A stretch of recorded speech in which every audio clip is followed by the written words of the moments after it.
Are we live? Okay, hello. Hello there. Welcome to my album review of the Beach Boys' Sunflower album.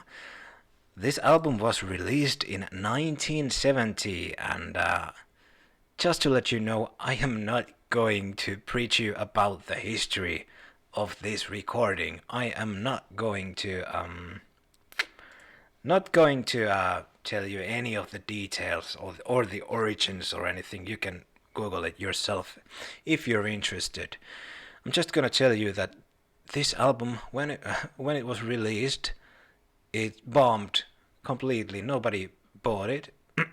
It reached 151 on US record charts, and I believe it did better in the UK. Peaked at number 29. But anyway, this is a lot like the previous album, 2020. It is much like 2020 group effort. Everybody brought in their own. I'm sorry, I'm going to sneeze.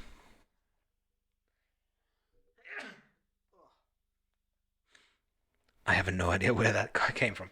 Sorry, I'm doing this live, so cannot edit that away. So anyway, much like 2020, each member of the group brought in their own songs. So, but the biggest difference between 2020 and Sunflower is that Sunflower is a cohesive piece of work, while 2020, I love every song on that one, but when you listen to it, it's much more like a compilation thing than an actual musical album with, a cohesive flow. So, Sunflower, it's definitely one of my favorite Beach Boys albums. It is not my favorite, but it probably is the one that I recommend the most often to people that have not heard of their music, especially outside of Pet Sounds, or with Pet Sounds. Sunflower is probably the most, let's say, mainstream type of, it's a record that you can present to anybody, and if they do not enjoy it, they are mentally ill or worse, maybe even brain dead, I think. But anyway, let's just get straight to the point. The album starts with "Slip On Through," which is a track by Dennis Wilson, and I dig it, even though I don't think it's the strongest one on the album, but I do enjoy it as an opener. It's a very impactful, precise, short track, as is pretty much most of the tracks on this album, and Beach Boys tracks in general are very, very precise and tight. But "Slip On Through" most definitely is the kind of track with a cool drum beat that I would have thought would have had single hit potential. But I believe the first single that they released on this album was "Add Some Music to Your Day." Yes, it was released actually February 23rd, and I believe it bombed completely. I believe that no radio station actually played it, which is crazy to me because it is such a beautiful song. But anyway, "This Whole World" is one of my favorite Beach Boys tracks. It is a really great example of Brian Wilson's genius at work, so to speak. It's just 1 minute and 56 seconds long, but it includes, I believe, like 20 chords or 30 chords or something like that, and 4 modulations, something like that, I believe. And it is a crazy track in the musical sense, even though it plays out like a simple pop tune. I'm not a very musical person. I don't know a lot about the theory of music. I just listen to music with emotions and how I react to it, and very in this very primitive way. I do not analyze the details, but that's what I heard. That's what I read. So yeah, this whole world is I don't know. I think it's catchy. The lyrics are very simple but truthful, and I think heartwarming. Should I say? Very just important. It is not. It is not at all this Beatles type of she loves you, yeah, yeah, type of lyric. It's very I think very universal, and much like add some music to your day. The lyrics speak to everybody, and I think it's hard to pull off that type of lyrics, and to pull off such a catchy but not a simple song in less than 2 minutes. It is most definitely a track, very much a unique track. I do not know anything else that I could compare it with, and it rocks. It rocks. It really does. The drums are amazing, and the vocals. Carl sings so beautifully, and it just blows you out. It's amazing. I could listen to it on a loop. Add some music to your day. Who is Joe Nutt? Because I have no idea. He is marked as one of the three writers of Add Some Music to Your Day. Brian Wilson and Mike Love are the other two, obviously. But I have no idea who is Joe Nutt. And I think there are like two two schools. Some people say that Brian wrote the lyrics, and some people say that Mike wrote the lyrics. But Brian has said that he has written the lyrics to Add Some Music to Your Day, so it would be cool to know who actually wrote the lyrics, because I think it mostly sounds like Brian's style of writing. But maybe there is some parts that Mike did write. But some people say that Mike wrote the whole thing and Brian did the music as they usually did. But to me, all those things like a Rolling Stone and that part, that music when you're alone, is much like a companion to your lonely soul, and that to me that sounds just very much like Brian. But I don't know. If you know who wrote the lyrics, write a comment and tell me. The most special thing about Add Some Music to Your Day to me is the fact that each member of the group gets a lead vocal line a few times.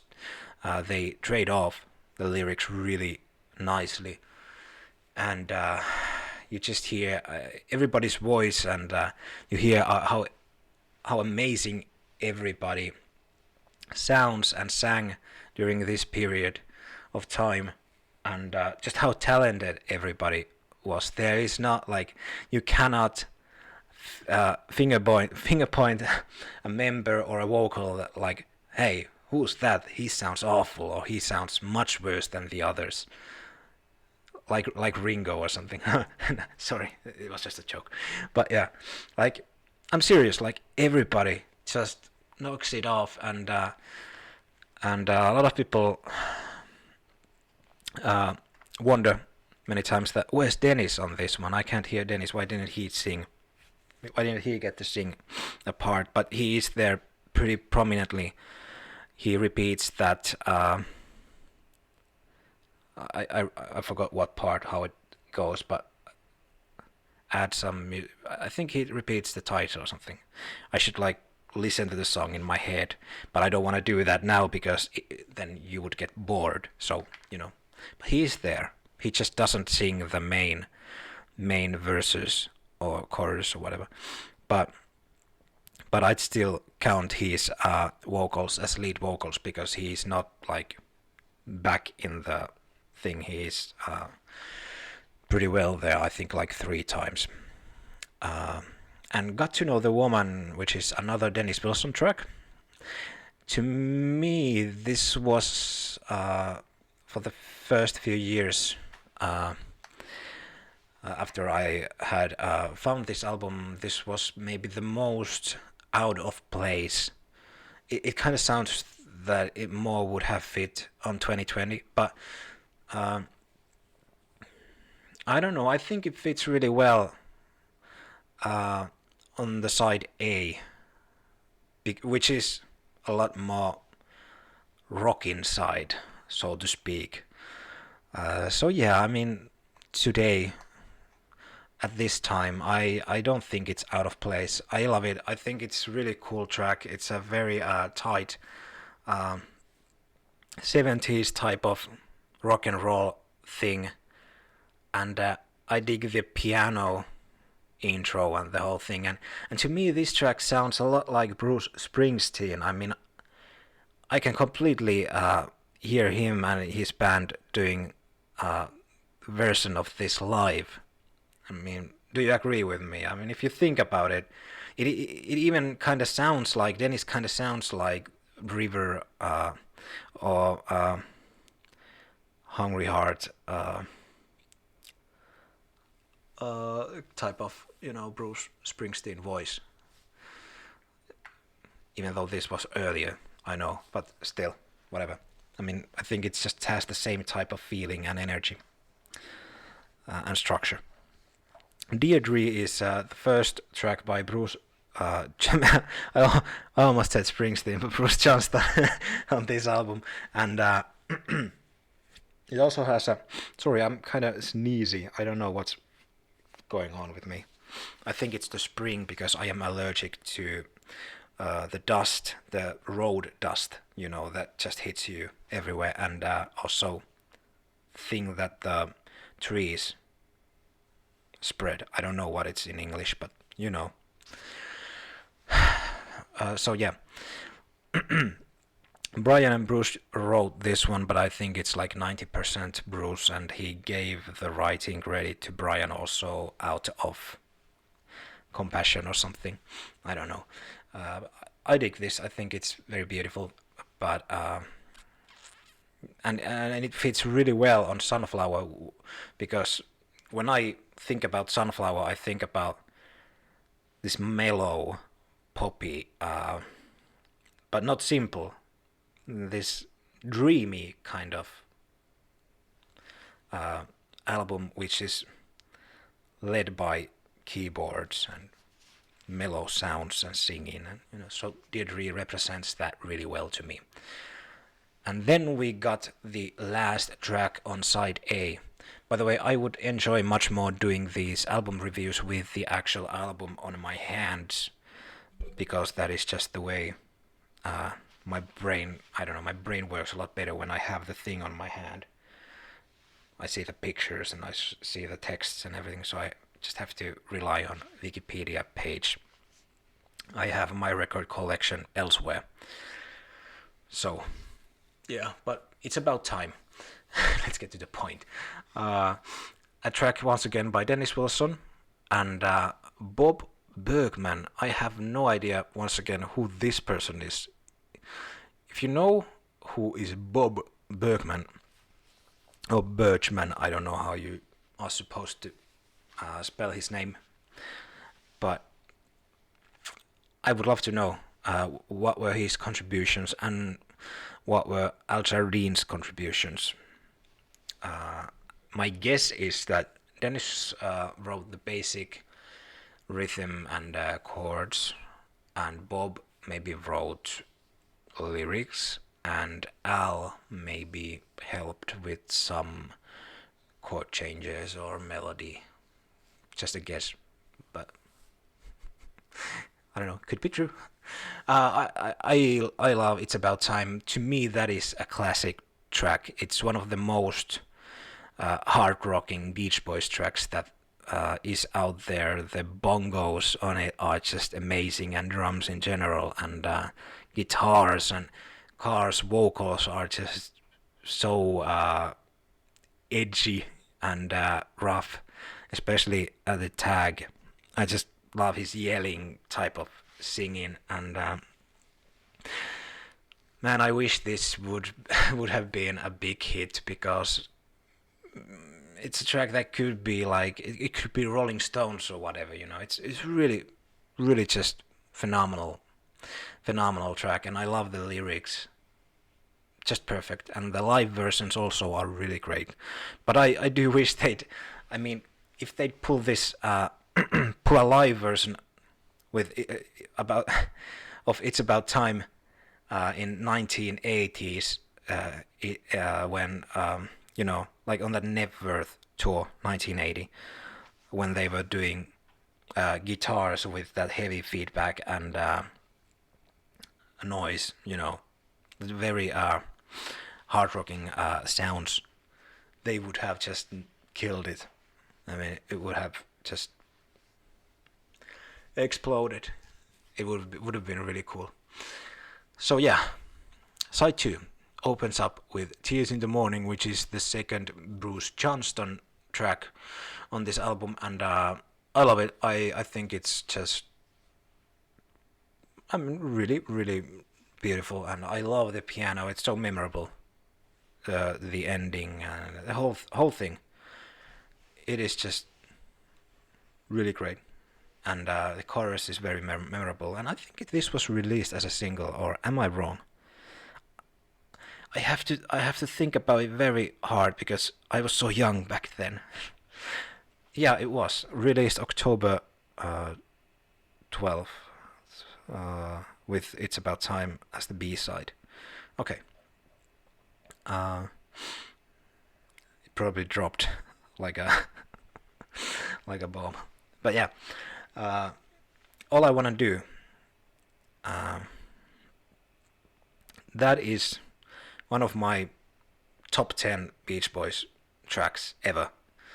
It was written by Brian and Mike, but I believe, I am not sure, but I believe it was mostly written by Mike, and I've heard or read or something that Mike wrote the chords and the melody mostly, and Brian kind of helped. I don't know, but to me it was a very special moment when Mike, with his band, did a live version of All I Wanna Do in 2015 in London. I believe it was the first time they'd played it live, like, since ever, during that tour. And I don't know if they've played it since. They played it a couple times. It was very very pretty, and Mike sang it so beautifully. I even recorded the concert on my, it was in Royal Albert Hall. I recorded it secretly, but I only have it, like, I have it on my CD collection privately, but I haven't posted it anywhere. If somebody wants to hear it, maybe, I don't know. Nothing. Okay, so yeah, All I Wanna Do is it's a very unique track. It's, to me it sounds, that's like if somebody asked me what does Beach Boys sound like, I could play them All I Wanna Do, and that is like what I think when I think of the Beach Boys. It is very mellow, but it has layers, like really a kind of strange compilation of instruments and sounds. There's this grungy, heavy guitar part that is buried very under the whole thing, under the vocals, and you could barely hear it. But when they did it live, and Scott played the guitar part, and he pumped it up, they played it more prominently. That it was the same guitar part, pretty much the same sound that the album version has, but it was just, you know, pumped up. It was so heavy. It was really heavy, and man, that was like, wow. That is that. I remember thinking, like, is that on the album version? And then when I went back and listened to it, yeah, that is there. But yeah, I mean, All I Wanna Do sounds like today's indie dream pop, whatever, synth wave music. It's really a it really belongs to a genre of music which did not exist in the late 60s or even late 70s yet. It is very much a groundbreaking track with its production, and I'm kind of just surprised that it is such an unknown track still, even though I think it has kind of, has gotten more recognition lately. But like the fact that they didn't play it live like for 50 years just boggles my mind. Then we get more some heavy stuff. Forever, which is the most well-known song by Dennis. It was written by Dennis and Greg Jacobson, and it probably has the most beautiful vocals that Dennis pulled off with his younger voice.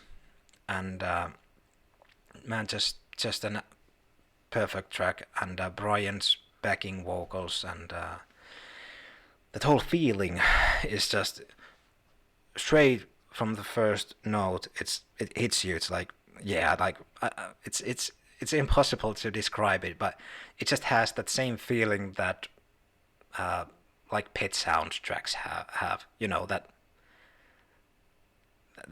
That thing that it just really hits you with the first single beat, and it's very tight, less than 3 minutes long, but it says so much and does musically so much in just 2 minutes and 40 seconds or something, that it's crazy. It's just really a masterpiece, and I would love to know, because I believe they did not perform Forever. Just maybe like on a few tours, right? And then they dropped it, and they did not perform it since like 2012.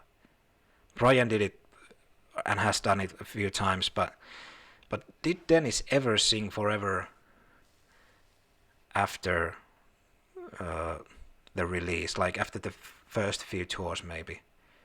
Because I know there's like one or two live recordings or video recordings of them performing Forever, but like, did they do it live more often after that? And was there any kind of audience recognition, or even like wanting, or like, did people appreciate it for a long time or not? I have no idea, because I did not live that time, so I would just love to know. Was Forever like an instant classic, or did it take until John Stamos or something until it was recognized? I would love to know about that side of the history. Our Sweet Love is the third of this trilogy that I call, that starts with All I Wanna Do. They really flow. They talk about the same subject matter, and they really flow really well together. All I Wanna Do, Forever, and Our Sweet Love. And Our Sweet Love was written by Brian, Carl, and Al. And once again, I would love to know who did what. My guess is, once again, that Brian wrote the music, and that's because Al isn't really a lyricist either, I believe. So, well, he's written a lot of lyrics, I know, but my guess is that Brian and Al wrote the lyrics, and Carl helped with the music, and Brian wrote most of the music. Just a guess, but if you know better, comment. And Carl sings it really beautifully. To me, Our Sweet Love is the least impactful of these three, but it does not mean that it's a bad song or that I dislike it or anything. I think it's perfect for what it is, but there's just something very special in All I Wanna Do and Forever to me. At My Window is very strange, very strange track, and it's about this bird, and it has doesn't I think it does. I'm sorry. I always mix up At My Window and then I Went to Sleep, but At My Window I believe has that French part. Yes, it does, which is spoken by Brian, I think. But anyway, it was written by Al and Brian, and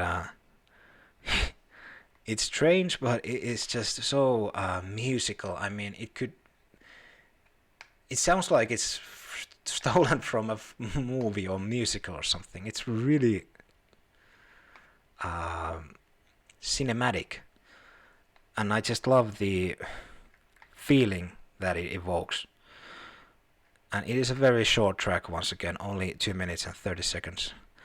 And it flows perfectly to the album Closer, Cool Cool Water, which is crazy, but it was actually released as a single. I have no idea why, and why Forever was the B-side. But hey, whatever. Cool Cool Water originates from the Smile sessions, but it is much more, you know, much more, what's that word? Whatever. Complete and, longer and much more solid track than what it was originally, I believe, because I think it was just like a snippet. Yeah, I love to say Dada. That was where it branched out of. So anyway,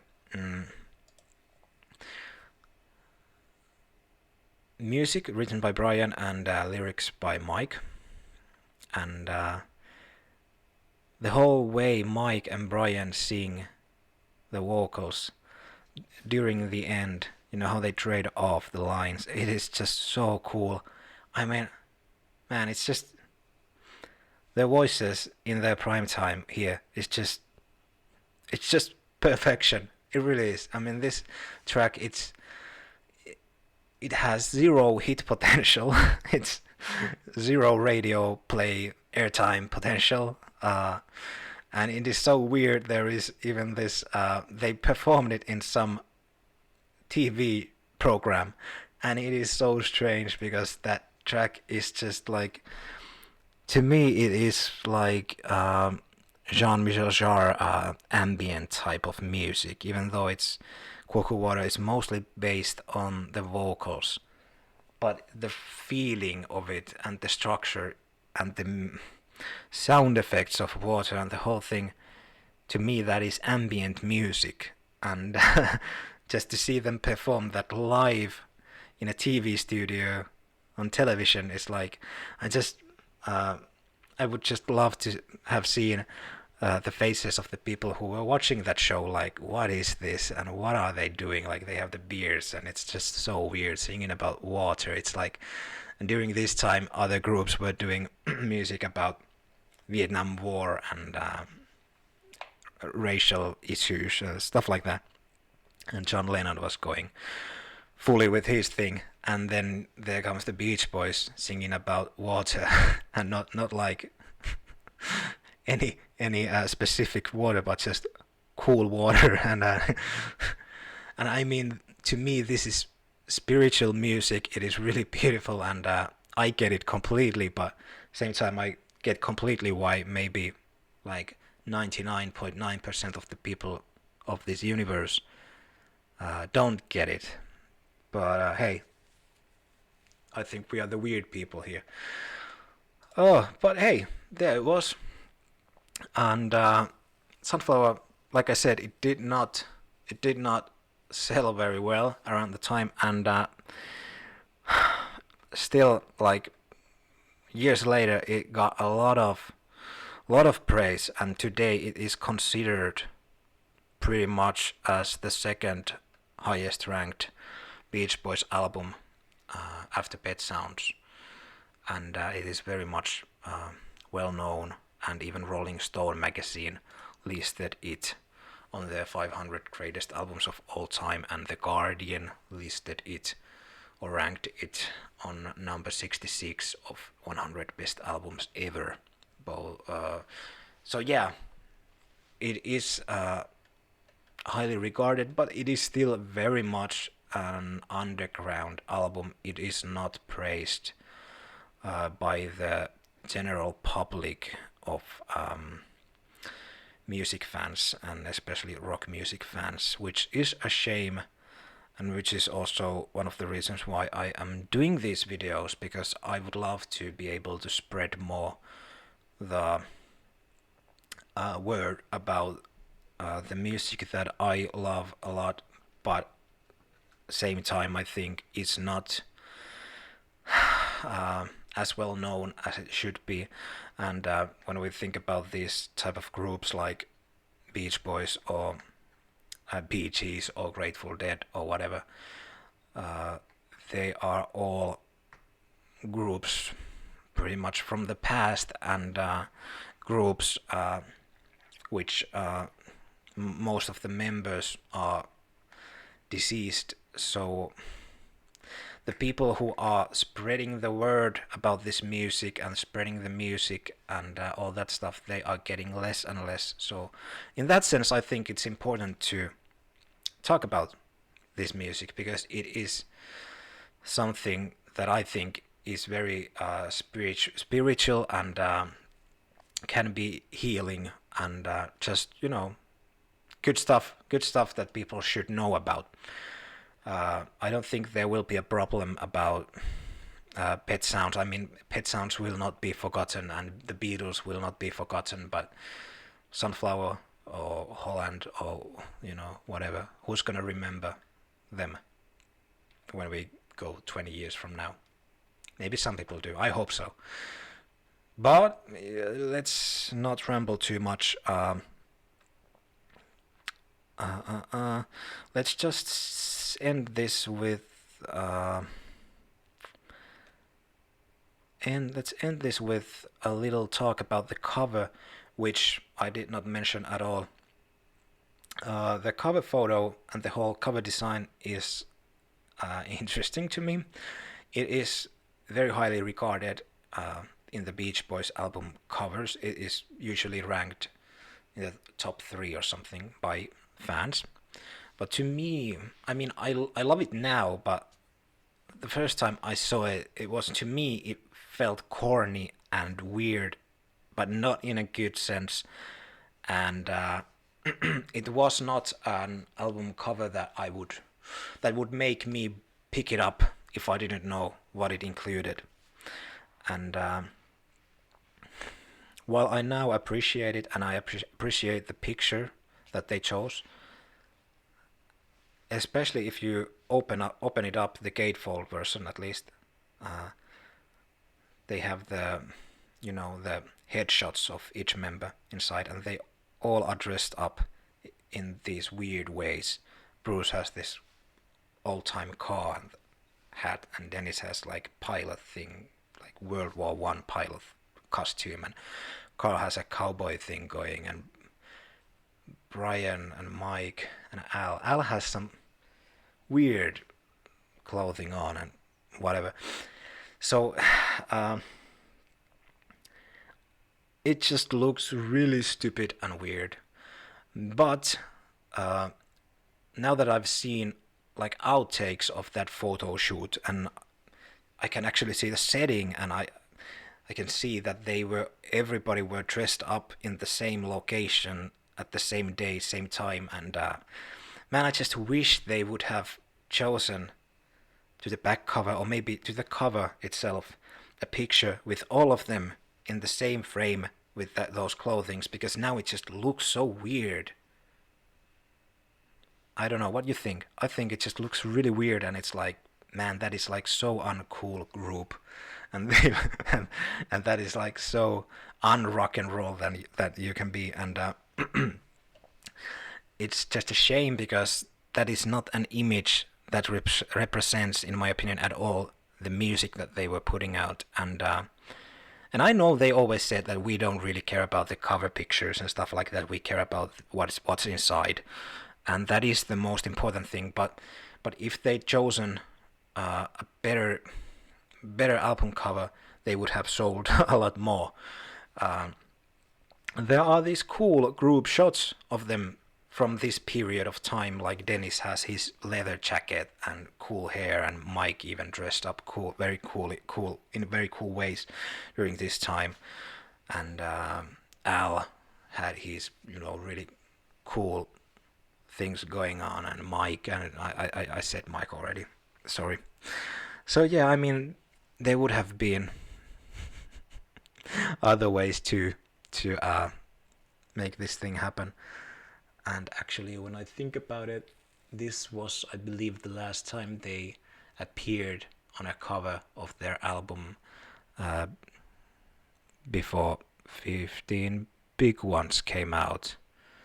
And that is once again one interesting choice of an album cover, 15 Big Ones. But let's not talk about that. That anyway. Oh, Peter Gergman, Ilta. This day's discovery from a flea market disco fire from 1978. Hello there, Peter. I have not heard of Disco Fire, but it sounds cool. I love disco, so if Disco Fire is fiery disco music, huge thumbs up. I love disco. But yeah, hey, I think I'm gonna wrap this up. If you watched this later, please give it a thumbs up, and remember to subscribe and all that stupid stuff. So yeah, what do you think about the Beach Boys' Sunflower? And thanks for watching. Have a great day. Bye.